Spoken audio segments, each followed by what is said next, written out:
காரையாறு சொரிமுத்தையனார் கோவிலில் குவியும் பக்தர்கள். ஆடி அமாவாசை விழாவை ஒட்டி அதிகாலை முதலே சுவாமி தரிசனம். மாலை பூக்குழி, கிடா வெட்டுதல், ராஜ தர்பார். நெல்லை மாவட்டம் அம்பாசமுத்திரம் அருகே மேற்கு தொடர்ச்சி மலையில் அமைந்துள்ள காரையாறு சொரிமுத்தையனார் கோவிலில் ஆடி அமாவாசை திருவிழாவை ஒட்டி பக்தர்கள் குவிந்து வருகின்றனர்.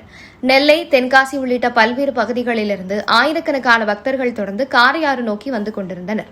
அதிகாலை முதலே கோவில் வளாகத்தில் பக்தர்கள் கூட்டம் அதிகரித்து காணப்படுகிறது. நீண்ட வரிசையில் காத்திருந்து சொரிமுத்தையனார் மற்றும் பரிவார தெய்வங்களை வழிபட்டு பக்தர்கள் சுவாமி தரிசனம் செய்து வருகின்றனர்.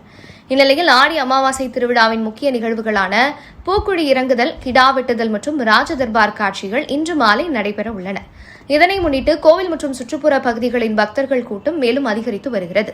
திருவிழாவை ஒட்டி பக்தர்களின் பாதுகாப்பிற்காக காவல்துறை மற்றும் வனத்துறையினர் இணைந்து தீவிர கண்காணிப்பு மற்றும் பாதுகாப்பு பணிகளில் ஈடுபட்டு வருகின்றனர். மாலை நடைபெறும் முக்கிய நிகழ்வுகளை காண ஏராளமான பக்தர்கள் திரள உள்ளதால் காரையாறு பகுதி முழுவதும் விழாக்கோலம் பூண்டுள்ளது.